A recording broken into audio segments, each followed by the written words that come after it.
Alhamdulillah alladzi arsala rasulahu bil huda wa dinil haqq liyudhhirahu 'ala dini kullih wa kafa billahi syahida.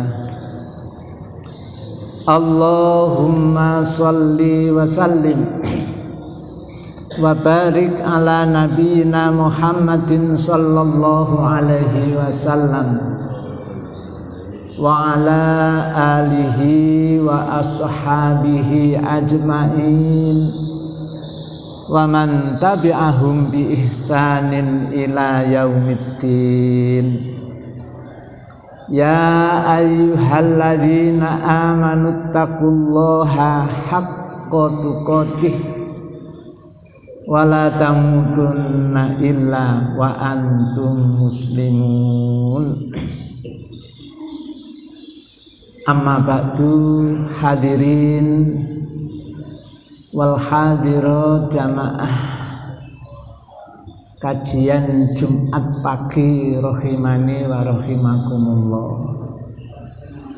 Puji syukur alhamdulillahi rabbil alamin, Allah takdirkan kita bertemu kembali dalam rangka ngaji. Kajian kita pagi ini mudah-mudahan Allah kerso memberikan tambahan ilmu yang manfaat, maslahah, barokah fid dunya wal akhirah. Hadirin, salawat dan salam Allah, rahmatullah wa salamuhu, mudah-mudahan senantiasa Allah limpahkan di atas pangkuan baginda Rasul Muhammad sallallahu alaihi wasallam, yang ketiga kalinya alhamdulillah hari ini masih kita berada di tengah-tengah bulan Agustus dan sudah meninggalkan bulan Muharram. Kita hari ini sudah memasuki bulan Shafar. Mudah-mudahan dalam rangka kita memperingati Agustus ini sesuai dengan Al-Quran dan As-Sunnah. Monggo kula jenengan memperingati Agustus, akan tetapi pakem yang Allah tunjukkan kepada Rasulullah saat itu Makkah belum merdeka. Bahkan Rasul sallallahu alaihi wasallam dan para sahabatnya diusir dari Makkah, harus hijrah ke Madinah. Dan saat masih berada di Makkah, Allah firmankan kepada Rasul sallallahu alaihi wasallam di dalam surah yang ke-110, yakni surah An-Nasr. Ayo sama-sama kita perhatikan apa yang Allah firmankan di dalam surat ini. A'udzu billahi minasyaitonir rajim. Idza jaa nasrullahi wal fath. Ini ayat pertama. Karena surat An-Nasr ini hanya 3 ayat. Idza jaa rikala wustu Mekah. Apa An-Nasru pertolonganing Allah, wal fath lan kemenangan utawa kemerdekaan. Diberi kemenangan lepas dari cengkeramannya para gembong-gembong kafir Quraisy. Alhamdulillah, Allah nyatakan ayat yang kedua, wa ra'aitan nasa, Muhammad, kamu telah melihat para manusia. Tapi saat itu belum loh ya. Terbukti belum apa? Karena lafal ja'a itu semula kan fi'il madhi. Artinya adalah menunjukkan zaman lampau.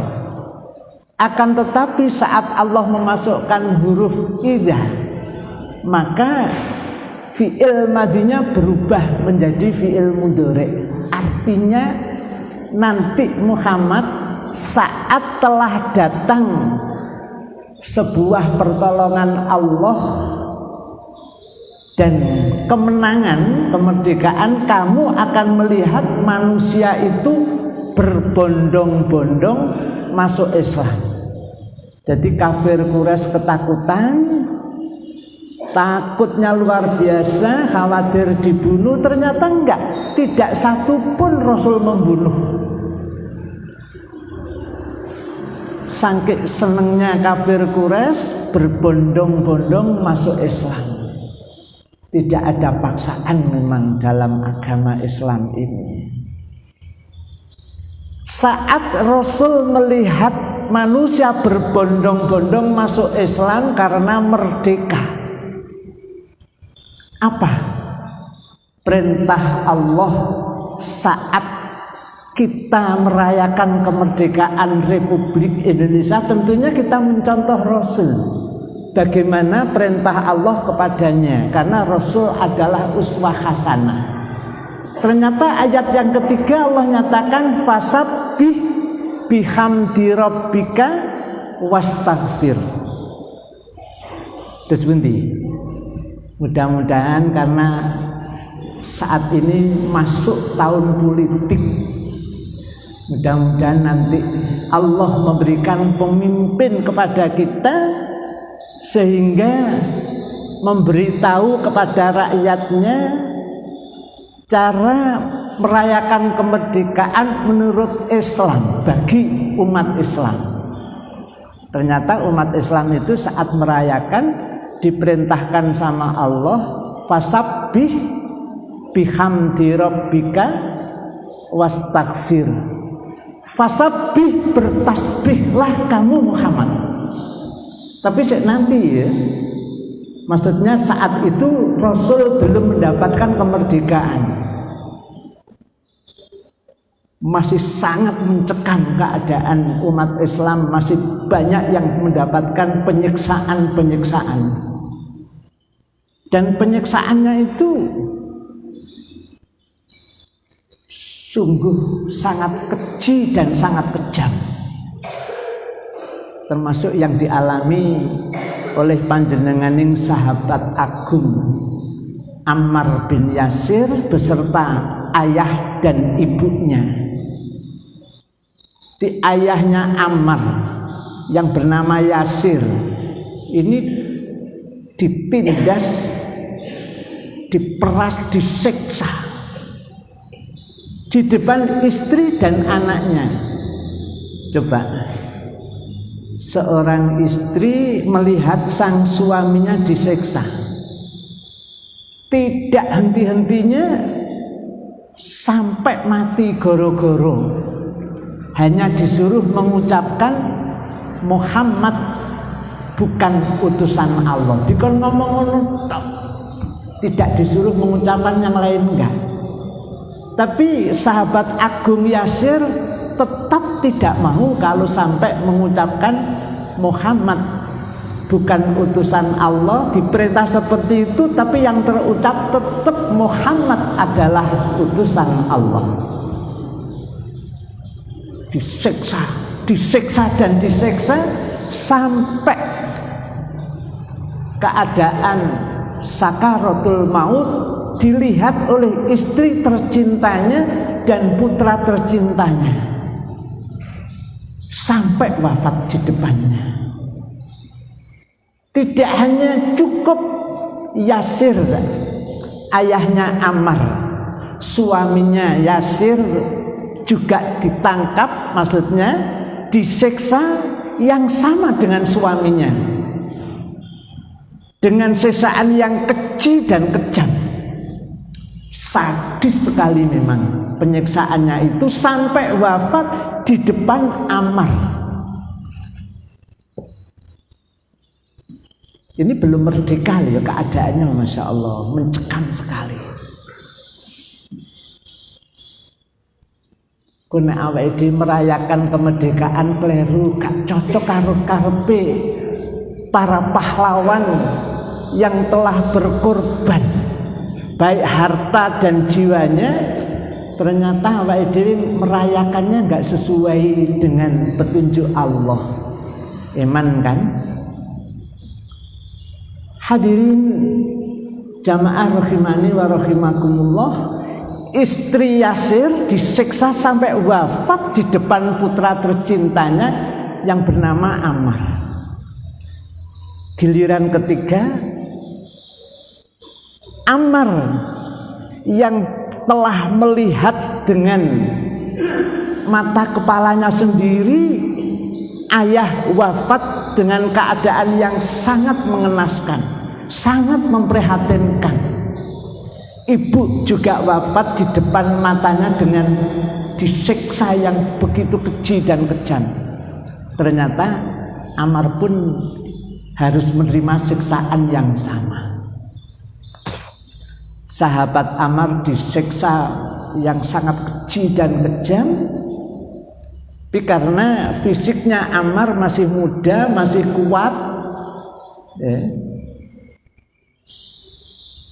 di antara sadar dan tidaknya Ammar bin Yasir ini terucaplah kalimah Muhammad bukan utusan Allah. Antara sadar dan tidak. Dan sahabat-sahabat yang lain sempat melihat langsung dan mendengarkan ucapan Ammar bin Yasir. Akhirnya lari menghadap kepada Rasul, melaporkan kejadian itu. Ya Rasul, Ammar telah kafir ya Rasul. Ya Rasul, Ammar telah kafir. Sahabat ada lagi yang tahu, lari menghadap Rasul menyampaikan kabar yang sangat mengenaskan itu. Kemudian beberapa saat Ammar ini keadaan merangkak, ngesot menghadap kepada Rasul. Karena sudah ditinggalkan, mungkin dianggap sudah mati. Tapi mungkin saja saat itu pingsan. Saat sadar, kemudian dia khawatir kalau dirinya tadi mengucapkannya dengan tidak sadar, terucap mengikuti apa yang diperintahkan para gembong-gembong kafir Quraisy itu. Merangkak juga menghadap kepada Rasul, matur kepada Rasul, ya Rasul, aku mohon maaf kepadamu ya Rasul. Saya khawatir jangan-jangan saat saya antara sadar dan tidak, jangan-jangan terucap kalimah yang dipaksakan saya harus mengucapkan, Muhammad bukan utusan Allah. Rasul diam dan menundukkan kepala. Mendengar kabar itu prihatin betul Rasul sallallahu alaihi wasallam. Kemudian Allah turunkanlah surah An-Nahl, yakni surat yang ke-16, ayatnya yang ke-106. Bunyi ayatnya, a'udzubillahi minasyaitonirrajim. Sabar nggih para derek, iki ngomong Agustusan. Ya. Ammar bin Yasir di saat di depan Rasul sallallahu alaihi wasallam, saat Rasul diam menundukkan kepala, enggak jawab apa-apa, tiba-tiba turun ayat itu, maka Rasul bacakan di depan Ammar bin Yasir.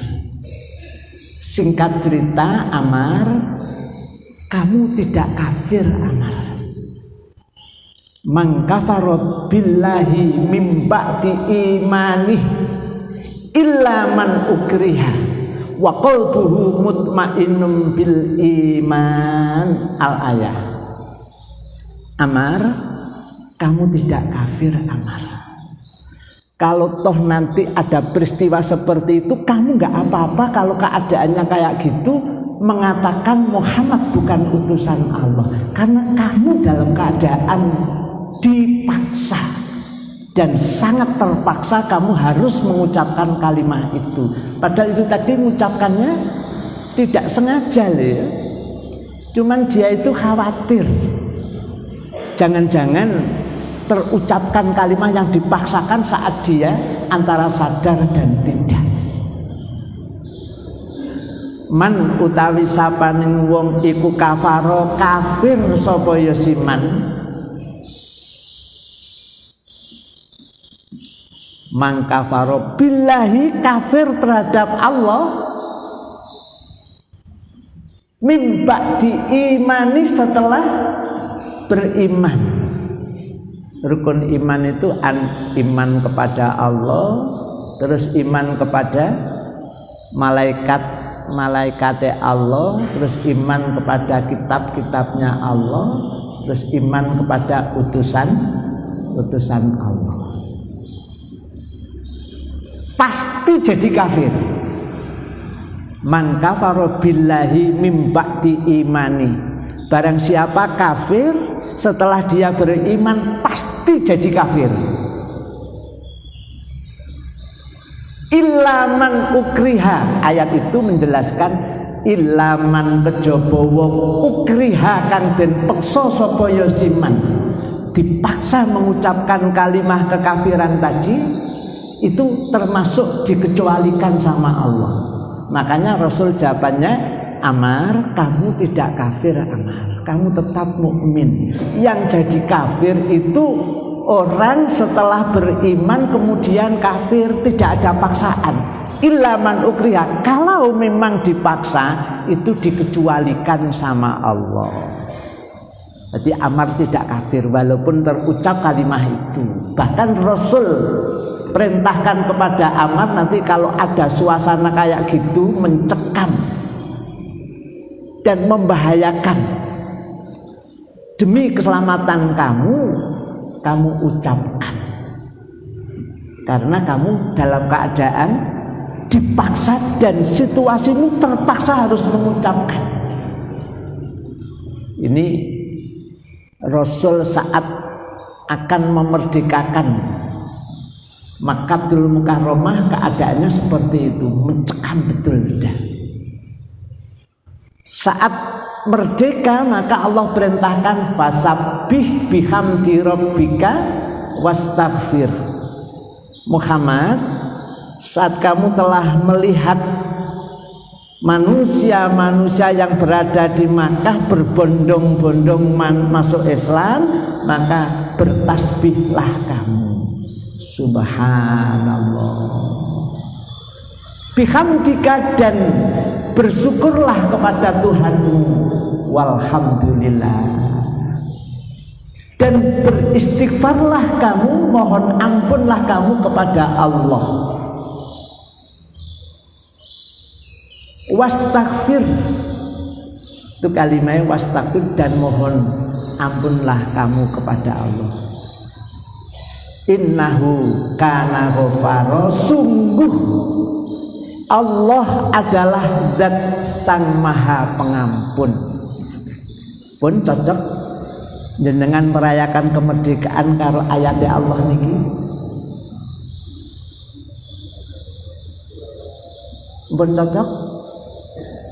Pun cocok monggo dipertahankan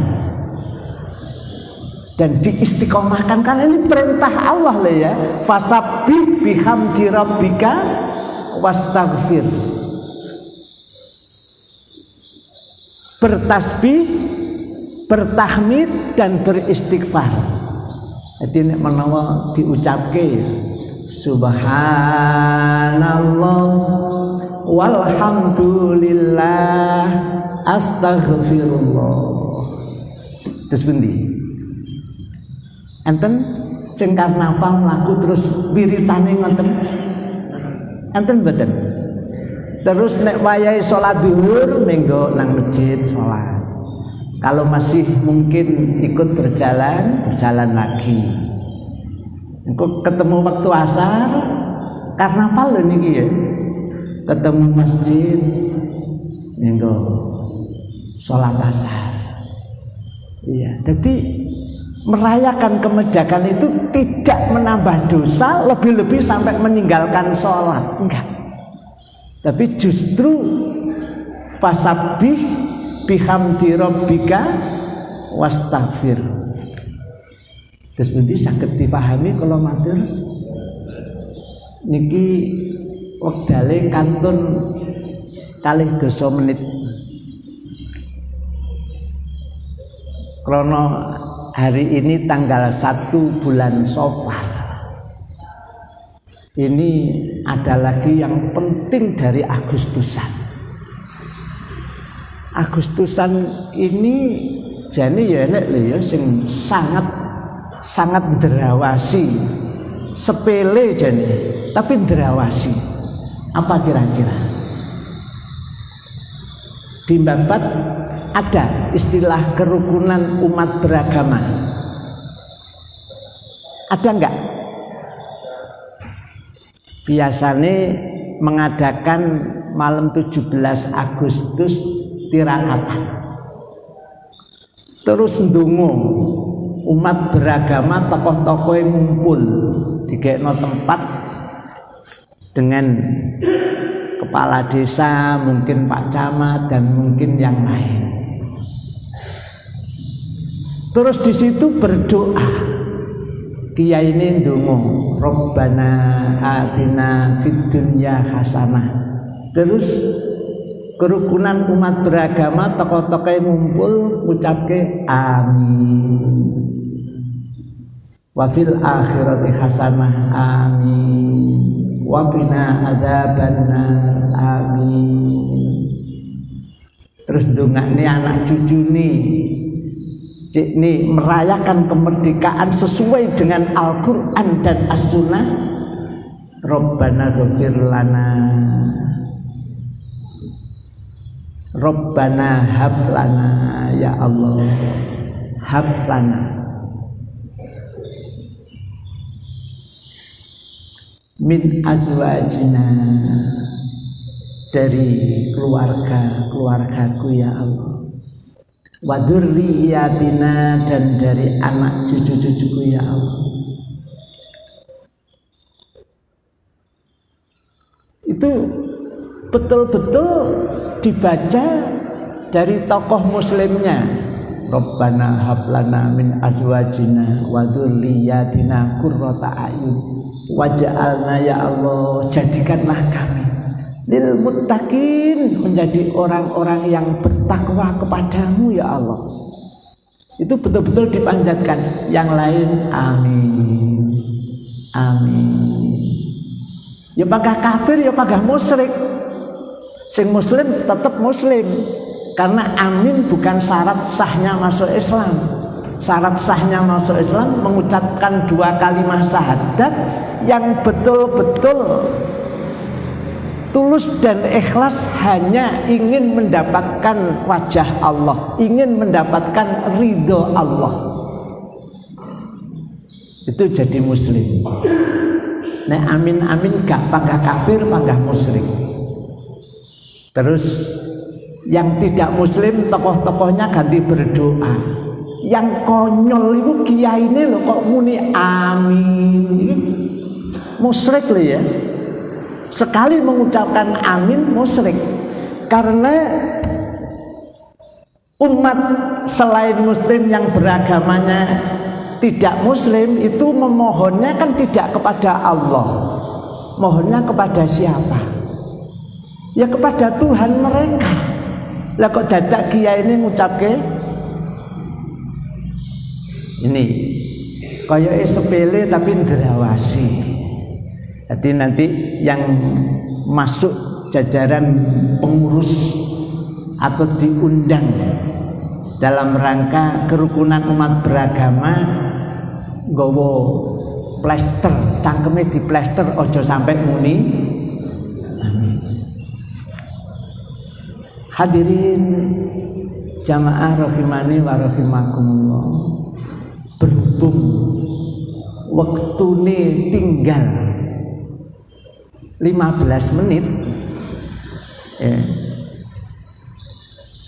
sekarang kita baca firman Allah di dalam surah Al-An'am, yakni surat yang ke-6, ayatnya yang ke-82. Bunyi ayatnya, a'udzubillahi minasyaitonirrajim. Alladzina amanu walam yalbisu imanahum bidzulmin ulaika lahumul amnu wa hum muhtadun. Alladzina utawi wong-wong akeh amanu kang padha iman sapa ya si wong-wong akeh. Orang-orang yang beriman walam yalbisu lan ora nyampur aduke imane wong kang iman bidzulmin kelawan kezaliman, bidzulmin kelawan kekafiran, bidzulmin kelawan kemusyrikan.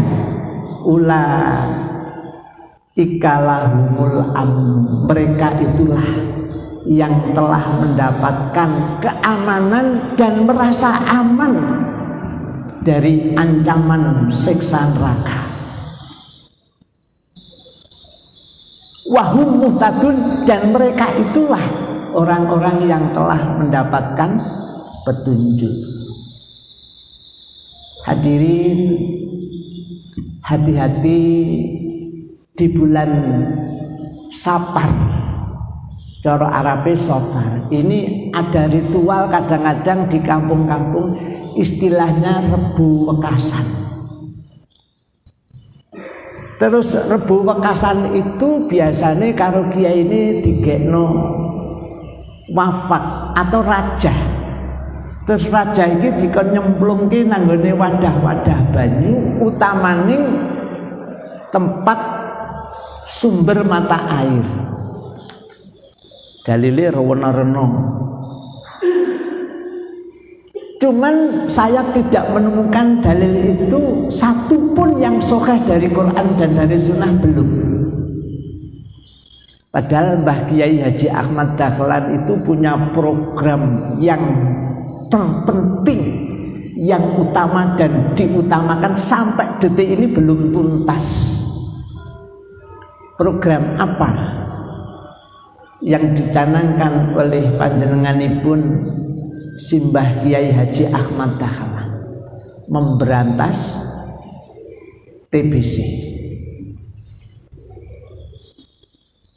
Itu tadi jelas sekali orang-orang yang sudah beriman dan tidak mencampur adukkan imannya dengan kezaliman, dengan kemusyrikan, dengan kekufuran, maka dia telah mendapat jaminan keamanan dan merasa aman. Nek sampai ono campur aduke, termasuk tadi donga njaluk nanggoning unine hum asu tiastu, apa ya artine? Utawa sing donga sesepuh kampung. Bulan Muharram kemarin mestinya kita harus membersihkan, memurnikan agama kita, tapi malah tercoreng. Masalahnya saat uang dikon nglumpuk nunggu ning prapatan bulan Suro, terus sesepuhe donga, di antara doa yang diucapkan derek Kasumrapono bilih menika sekul suci ulam sari kagem caos dahar ring danyang kang bau reksa desa babat. Terus dadak wong babat muni nggih. Bahaya. Ini ki kadang-kadang dituduh gak toleransi. Dituduh ngaji ngene iki jarene ngaji radikal. Jarene ngajine teroris. Ya teroris otaknya mereka yang menuduh kita seperti itu. Dan istilah toleransi ini tidak ada di dalam Al-Quran dan tidak ada di dalam hadis. Di dalam syariat ini saya tidak menemukan dalil toleransi. Dalil toleransi itu dibentuk digawe ngolok-ngolok wong Islam sing gak gelem melok ngucapke selamat hari Natal, gak gelem ngucapke Hum Asutiastu, sing gak gelem ngucapke Haleluya, iku dituduh diolok-olok gak toleransi. Padahal toleransi dari syariat Islam itu lebih agung, lebih mulia daripada toleransi yang dibentuk oleh mereka. Terus pundi? Saged dipahami? Wonten setunggal hadis syarif, hadis dari Rasul sallallahu alaihi wasallam. Rasul sabdakan, ini diriwayatkan oleh Imam Bukhari dan Imam Muslim. Fa innallaha harrama 'alan nari man qala la ilaha illallah yabtaghi bidzalika wajh Allah. Rawahul Bukhari wa Muslim. Fa innallaha mongko temen seduning Allah, sungguh Allah itu sungguh-sungguh mengharamkan neraka. Jadi neraka ini dihukumi haram sama Allah. Man qala la ilaha illallah, bagi orang yang sudah mengucapkan la ilaha illallah. Dan ucapan la ilaha illallah itu dijaga kemurniannya, tidak sampai tercampur dengan kedzaliman, dengan kemusyrikan. Yabtaghi bidzalika wajh Allah. Ucapan la ilaha illallah itu memang diucapkan dengan ikhlas hanya karena Allah untuk mendapatkan ridhonya. Kalau terjemah bebasnya, terjemah harfiahnya, yabtaghi bidzalika wajh Allah, diucapkan untuk mendapatkan wajah Allah. Yang dimaksudkan adalah mendapatkan ridho Allah. Hadis itu sahih ya. Pramila kula kalih panjenengan harus menjaga keimanan kula, keimanan jenengan. Jangan sampai keimanan kula, keimanan jenengan dikotori dengan alasan toleransi, dikotori dengan alasan merayakan kemerdekaan. Jangan sampai dikotori dengan alasan Islam Nusantara. Jangan sampai dikotori dengan istilah kearifan lokal. Ini hati-hati ya, kalau sudah masuk ranah akidah harus kita jaga betul, karena Allah firmankan, ya ayyuhalladzina amanu qu anfusakum wa ahlikum nar. Jagalah dirimu dan keluargamu jangan sampai masuk neraka. Sebab nek kono sedina dalam surah Al-Ma'arij itu sama dengan 50.000 tahun. Kok teko omah jenengan buka kalkulator sampean jenengan delok. 50.000 tahun, cara umure jenengan itu 100 tahun.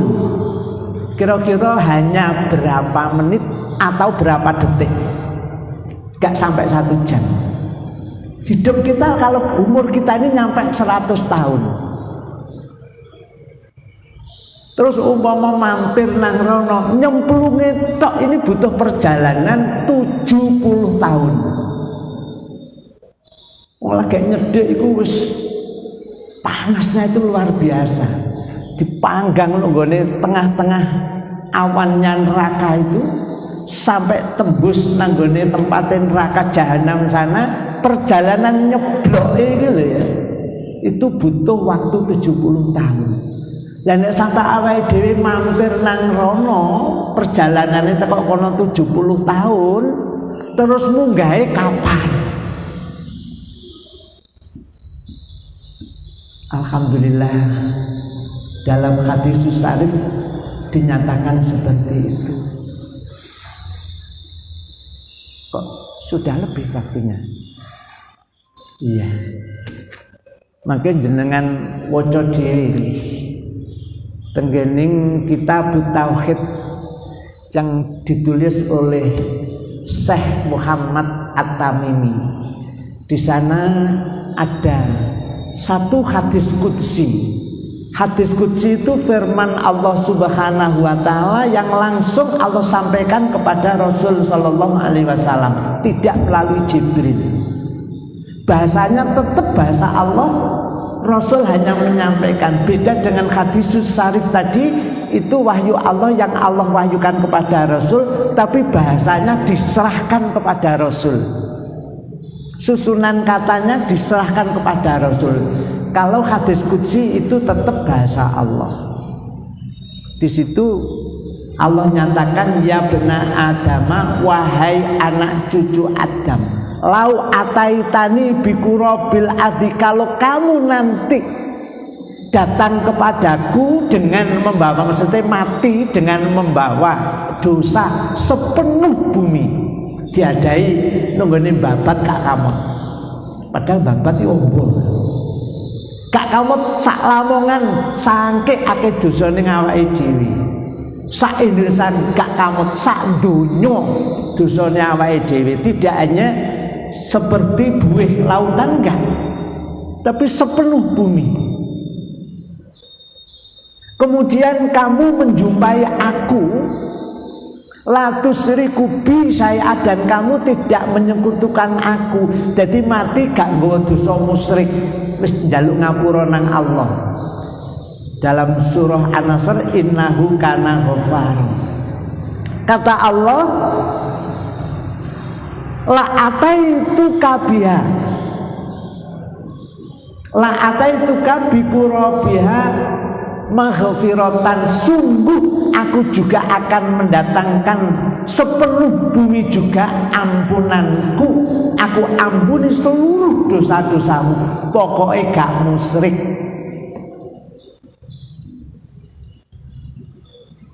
Betulnya masih ada lagi hadis, berhubung waktunya wis ini 6:27 apa 37 ini? 2. Alhamdulillah masih ada 3 menit.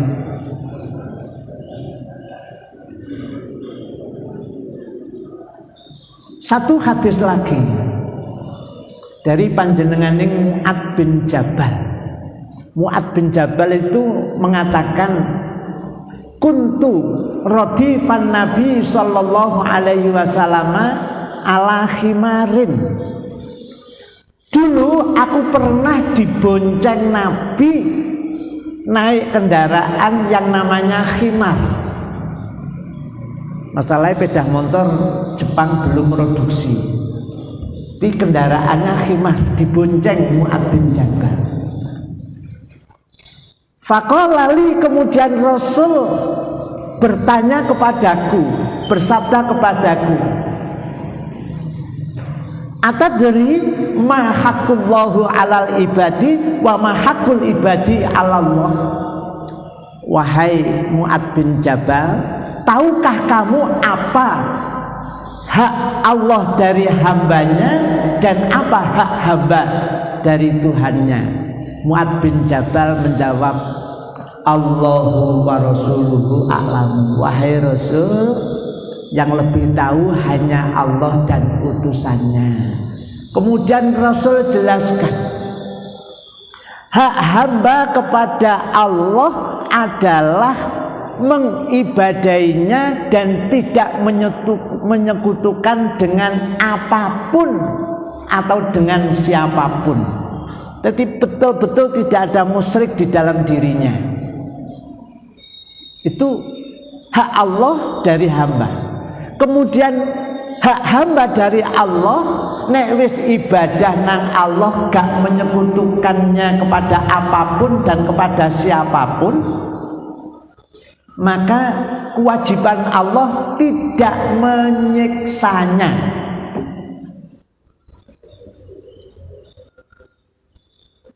Ya mana diterjemah oleh terus mana kok Allah diwajibkan, wajibkan siapa? Ya Allah dewi. Allah mewajibkan zatnya untuk tidak menyiksanya. Kalau hambanya itu tidak ada kemusyrikan. Kadang-kadang di lingkungan kampung seperti di tempat saya ini masih ada ya. Namanya jenang abang, terus dukun bayi ini ditekakno. Wis jaman ngene iki lho. Terus jenang abang iki dionekke karo mbah dukun bayi itu, biasanya kadang-kadang mbah dukun bayi yang mewakili. Di jenang abang itu dikatakan jenang sengkolo ilango sengkalaning kari seger kuarasane iku gak apa-apa. Tapi kalau diyakini jenang sengkolo iso ngilangi balak, ini jadi masalah. Apalagi anakmu kejelungu guru di jenangno. Nah, ini malah celaka lagi. Berarti meyakini jenang abang iki ndadekno kejelungupe anak. Ini bahaya. Utawa bapake atau ibuke duwe anak perawan mangan nunggone tengah dalan. Terus diarani, "Walah, Nduk, aja mangan nang tengah dalan, gak payu rabi." Yo gak payu rabi temen. Bukan karena makan di tengah pintu, enggak, karena ucapan orang tua kepada anak ini adalah doa yang sangat mustajabah. Demikian berhubung sudah lebih 1 menit, saya mohon maaf yang sebesar-besarnya. Sudah lebih 1 menit. Kita tutup dengan doa kafaratul majelis. Subhanakallahumma bihamdika asyhadu an la ilaha illa anta astaghfiruka wa atubu ilaik. Assalamualaikum warahmatullahi wabarakatuh.